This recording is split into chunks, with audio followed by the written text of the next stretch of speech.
Maintenant ça filme. Qu'est-ce qu'on est venu faire ici à Ménilhantel? Pas de bêtises, on casse pas le coude cette fois-ci. Ouais. Venez faire le tour comme ça on n'est pas en contre-jour. Fais attention hein. Ouais, je ferai attention. Il n'y a pas de place. Il n'y a pas de place. Il n'y a pas assez de place. Vous avez pris trop de poids. Je me vais. Non, je vais mettre là-bas. Ton bras il est trop court. Alors qui est présent? Présent. Ouais mais bon, vos noms parce que... Thierry, Christophe, Fred. Et l'autre Fred. Un dernier. Ça va? Tout le monde y est. Quelqu'un en bas en jaune, on est tous en jaune en fait. Presque en orange, je suis le chef. Allez, on va couper. On est parti pour 29 km dans la nuit.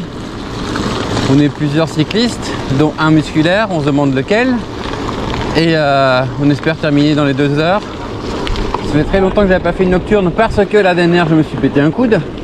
Donc là, c'est une petite revanche sur la dernière fois. Je sais pas si on voit quelque chose dans la nuit, à tester. Bah, la nuit ça donne ça.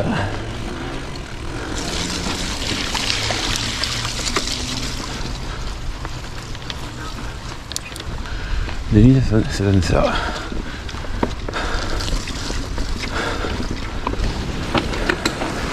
Est-ce que ça donne une descente la nuit?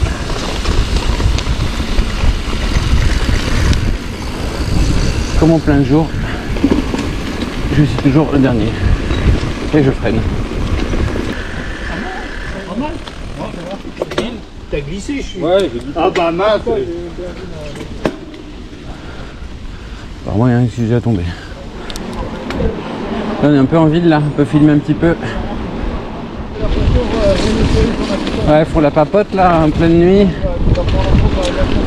Je peux vous dire que le secteur il est bien détrempé. Les endroits boueux et comme il fait nuit, bon, on est surpris en fait par les terrains glissants. C'est une expérience totalement différente. Voilà. Mes 2 anges gardiens, parce que le restant de la troupe est bien devant apparemment. Normal.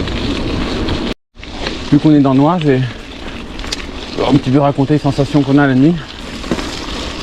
De 1, c'est cette fraîcheur, cette humidité nocturne.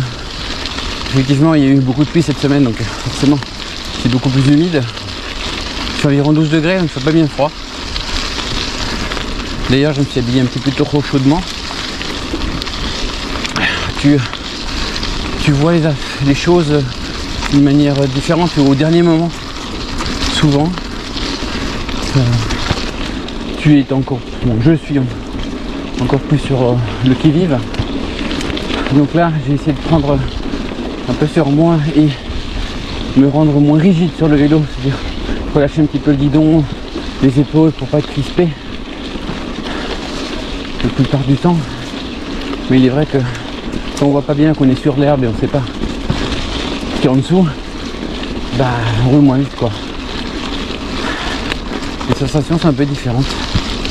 Enfin, les bruits sont différents alors qu'ils sont censés être identiques, mais ils sont perçus d'une manière un peu différente. Là je vois mes collègues à gauche qui ont tourné. C'est-à-dire on ne se sent pas seul même s'il y a 100 mètres de décalage. Donc voilà les sensations qu'on peut avoir la nuit en VTT. À surligner que c'est plus des chemins de campagne et pas les chemins qu'on fait en sortie habituellement. Donc c'est plutôt en forêt. Voilà.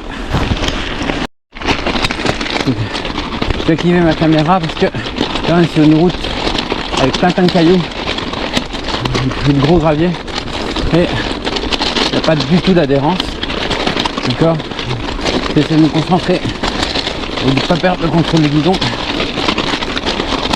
c'est assez particulier. J'ai l'impression qu'on roule sur des coquillages. Mais non, c'est des cailloux. Oui, ça fait bizarre.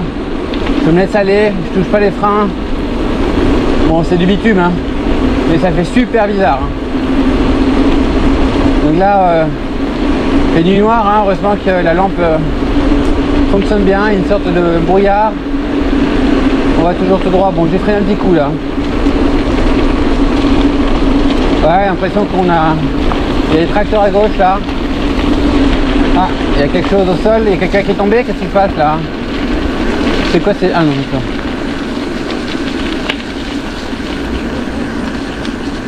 On doit aller à droite? D'accord. À droite là. Merci. Oh, c'est bien balisé, hein. Bon, c'est humainement balisé. La descente dans la brume, humainement balisée. Waouh, il y a des champions du monde là. Regarde-moi ça. Waouh. Ouais, comme tu dis. Et malin, lui il a pris l'herbe. Moi j'ai pris la boue. Parce que, quitte à faire compliqué. Je suis bon moi aussi là-dessus. Il y en a qui est passé à fond. C'était impressionnant. Donc là, on a du brouillard. Bon, je vais mettre sur l'herbe, hein, c'est bon. Je vois que dalle. On voit le faisceau de la lampe. On peut voir que c'est un gros faisceau. Hein.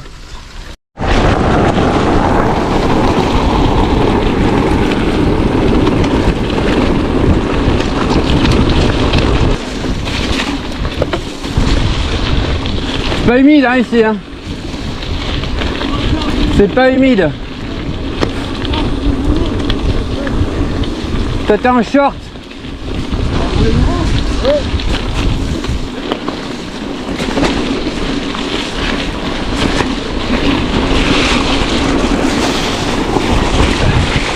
Oh la tête. Ah non, en plus avec le monsieur. Ah non, merde, c'est le On est dégueulasse. C'est pas une flaque. On sait pas si elles sont profondes ou pas. Wouh, en pleine nuit. Tiens, c'est quelque chose hein. Là on voit des bosses. Merci. Vous avez encore derrière? 2 personnes là, ok. Waouh, à droite. À droite.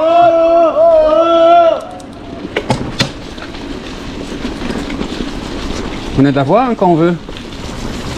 À gauche. À gauche. Ils étaient tout droits eux. Faire un hors parcours, on s'est un peu loupé quelque part. Donc on essaie de récupérer tant bien que mal un chemin. Je suis sur un chemin où c'est hyper glissant. On entend le bruit de la boue. J'ai même descendu un petit peu ma selle pour baisser en centre de gravité pour avoir un peu plus d'équilibre. Mais c'est de la boue collante en plus là. Donc là, tu vois, j'arrive pas à rester droit. Après c'est moi qui suis peut-être pas bon. Hein. Mes pneus sont blindax de boue. Ils sont blindés. Voilà. C'est l'argile quoi. J'arrive pas à pédaler correct. J'arrive pas à pédaler. Peu de choses pour arriver. On tourne un petit peu en ville. Et on peut voir le derrière de Fred est bien humide. Et pourtant il est pas malade. Pas ton derrière. Ah regarde Thierry, c'est la même chose, hein, regarde rien. Il veut bien, même avec le pare-boue là. On est arrivé. Là on a droit à une soupe.